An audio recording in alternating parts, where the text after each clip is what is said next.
Hello students, it's Anuradha ma'am here. Welcome to my YouTube channel made concept easy. आज के video lecture में class 12 accountancy को continue करते हुए मैं टीएस गरेवाल बुक के आगे के क्वेश्चंस कंटिन्यू कर रही हूँ। चैप्टर है अकाउंटिंग फॉर शेयर कैपिटल और टॉपिक है for feature and re issue of shares. अब मैं ले रही हूँ क्वेश्चन नंबर 74।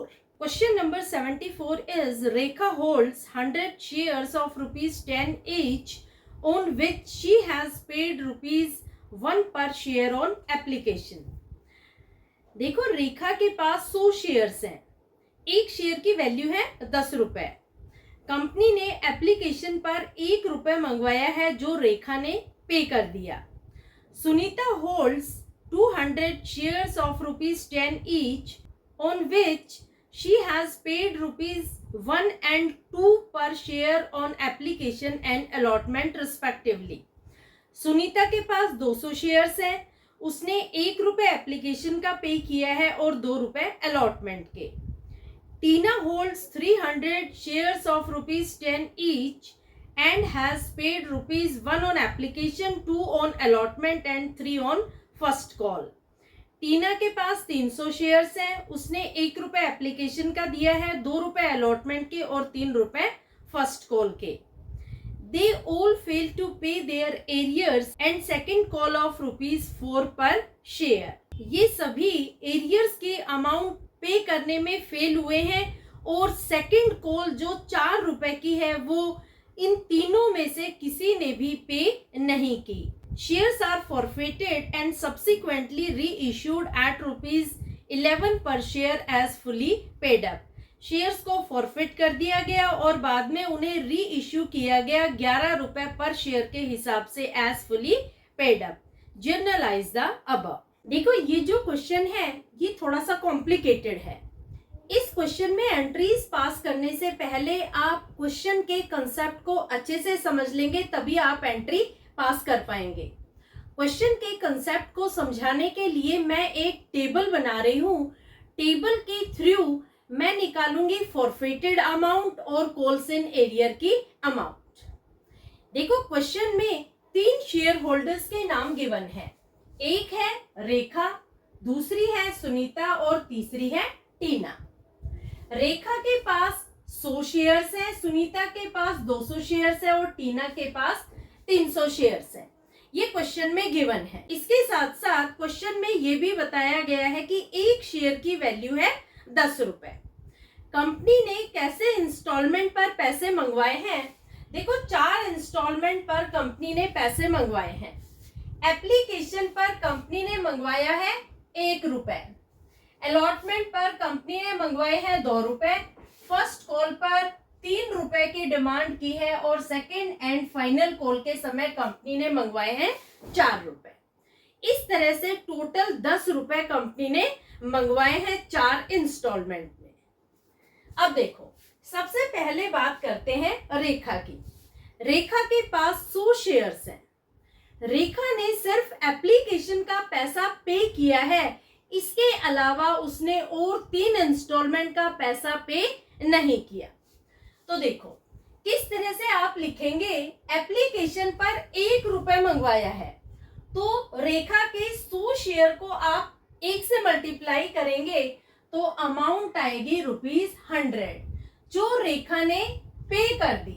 अब देखो, रेखा के जो 100 शेयर है उसे अलॉटमेंट मनी से मल्टीप्लाई करेंगे, फर्स्ट कॉल मनी से मल्टीप्लाई करेंगे और सेकंड कॉल मनी से मल्टीप्लाई करेंगे जो रेखा ने पे नहीं की। 100 शेयर को जब आप ₹2 से मल्टीप्लाई करेंगे तो अमाउंट आएगी ₹200 जो रेखा ने पे नहीं की।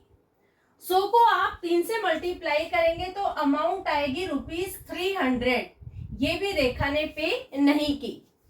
और 100 को 4 से मल्टीप्लाई करेंगे तो अमाउंट आएगी 400 जो रेखा ने पे नहीं की। देखो, जो अमाउंट शेयर होल्डर पे नहीं कर रहा वहां मैं लगा रही हूं क्रॉस, और जो शेयर होल्डर ने पे कर दी वहां मैं लगा रही हूं टिक। क्लियर? अब बात करते हैं सुनीता की। सुनीता के पास 200 शेयर्स है।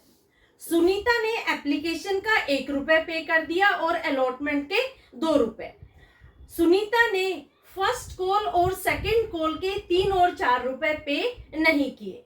तो इसी तरह से हम सुनीता के भी अमाउंट निकाल लेंगे जो उसने पे की है और पे नहीं की। देखो 200 शेयर है सुनीता के पास, 1 से मल्टीप्लाई करेंगे तो अमाउंट आएगी ₹200। ये सुनीता ने पे कर दी। 200 को 2 से मल्टीप्लाई करेंगे तो अमाउंट आएगी 400, ये भी सुनीता ने पे कर दी।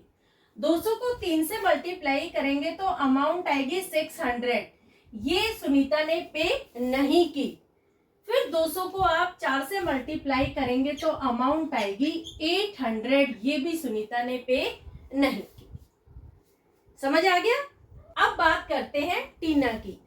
टीना ने एप्लीकेशन का 1 रुपए पे कर दिया, अलॉटमेंट के 2 रुपए पे कर दिए, फर्स्ट कॉल के 3 रुपए पे कर दिए, लेकिन फाइनल कॉल के 4 रुपए पे नहीं किए। तो अब हम निकालते हैं टीना की अमाउंट।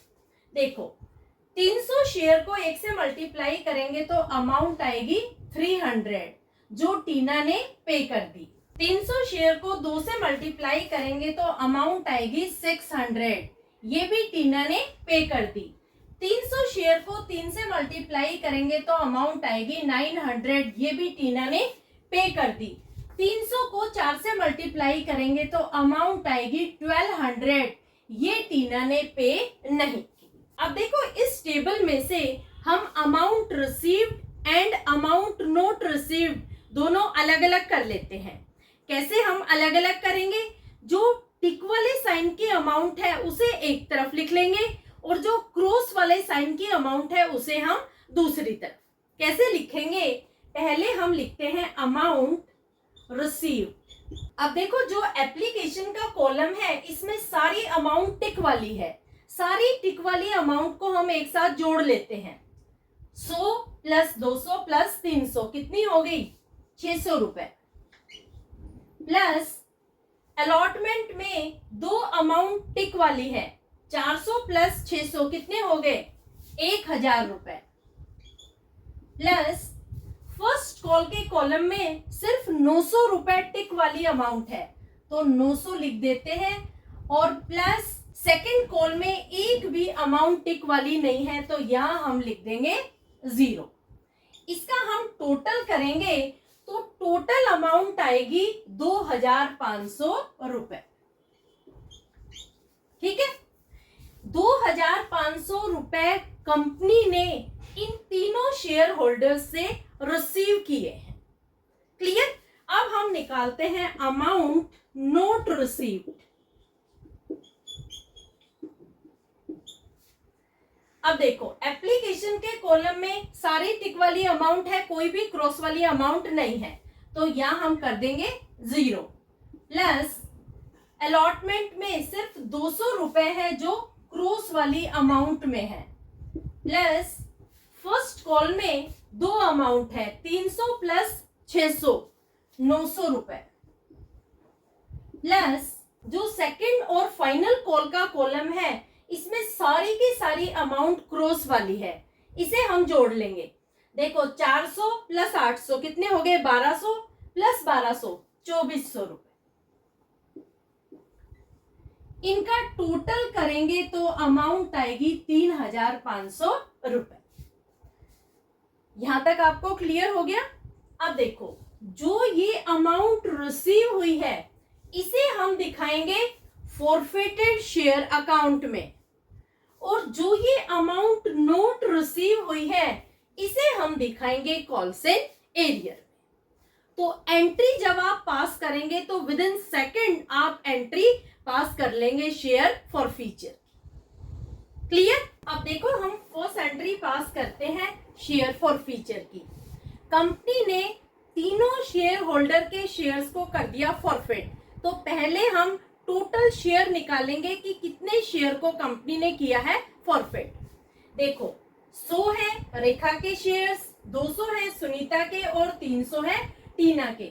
इन तीनों को जोड़ लेंगे तो तीनों का टोटल आएगा 600 शेयर्स। 600 शेयर को कंपनी ने फॉरफिट किया है और एक शेयर है 10 रुपए का। यहाँ पूरी की पूरी 10 रुपए फेस वैल्यू ली जाएगी शेयर की, क्योंकि जो फॉरफीचर है वो लास्ट कॉल तक गया है, तीनों शेयर होल्डर्स ने लास्ट कॉल की अमाउंट पे नहीं की, तो एंट्री होगी शेयर कैपिटल अकाउंट डेबिट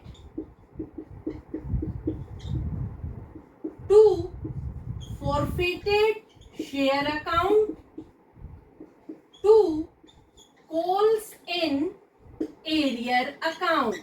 अब देखो शेयर कैपिटल को आप कितनी अमाउंट से डेबिट करेंगे, टोटल शेयर है 600 और 10 रुपए से आप मल्टीप्लाई करेंगे तो टोटल अमाउंट आएगी 6000 रुपए, जो आप दिखाएंगे share capital account debit side.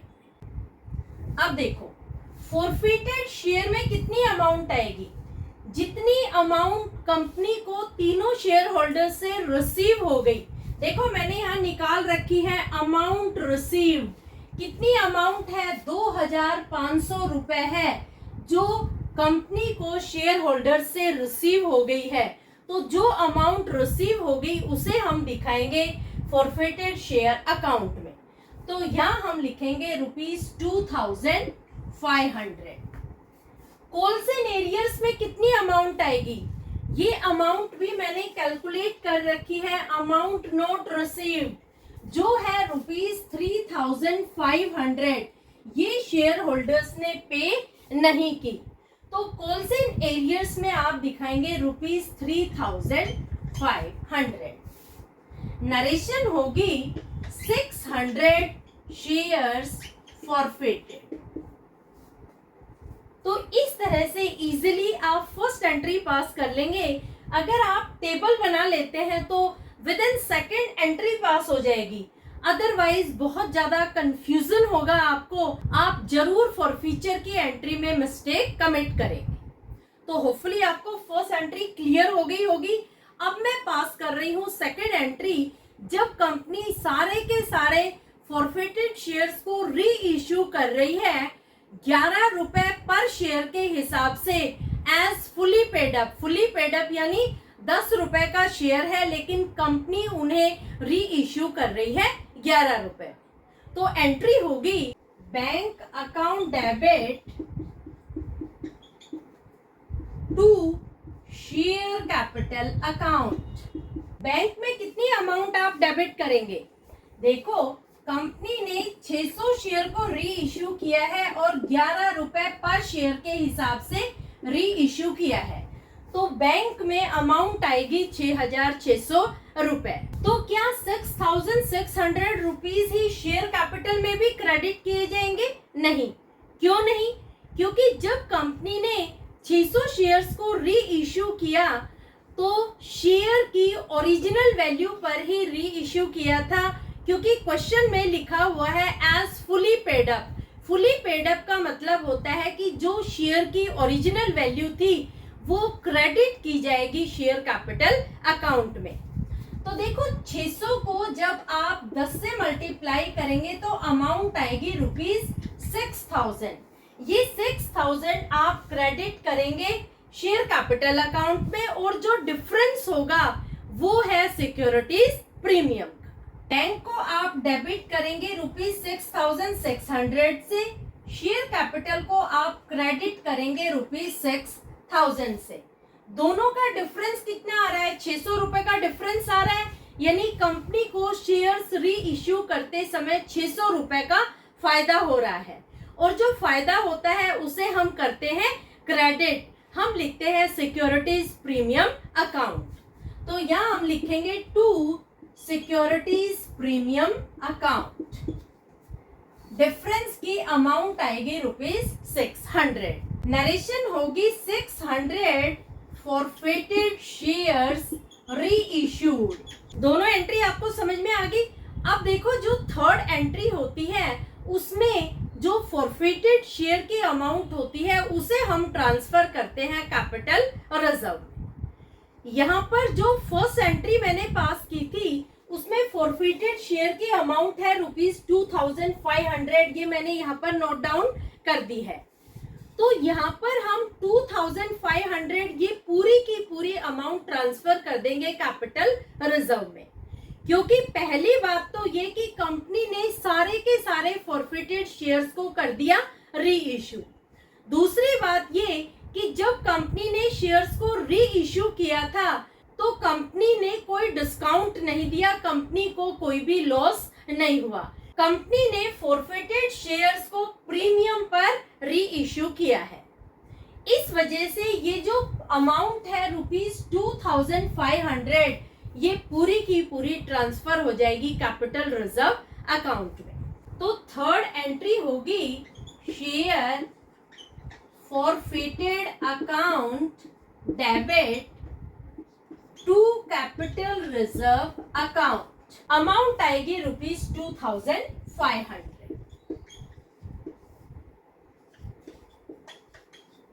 Narration होगी gain on reissue transfer to capital reserve account. इस तरह से इस क्वेश्चन में आपको 3 एंट्रीज पास करनी है। होपफुली आपको क्वेश्चन अच्छे से समझ में आ गया होगा। फिर भी किसी तरह की कोई क्वेरी हो तो feel free to comment in comment box. देखो, ये जो क्वेश्चन है ये थोड़ा कॉम्प्लिकेटेड है। हर बच्चे को इस क्वेश्चन को सोल्व करने में डिफिकल्टी अराइज हो रही है। तो ज्यादा से ज्यादा वीडियोस आप अपने फ्रेंड्स को, अपने क्लासमेट्स को सर्कुलेट करो ताकि हर बच्चे को ये क्वेश्चन अच्छे से क्लियर हो जाए। दूसरा, वीडियो को लाइक और सब्सक्राइब करने के साथ साथ हाइप जरूर करना, क्योंकि जब आप हाइप करते हैं तो वीडियो को दूसरे बच्चे इजीली फाइंड आउट कर लेते हैं। तो हाइप करना बिल्कुल भी मत भूलना। Thank you so much.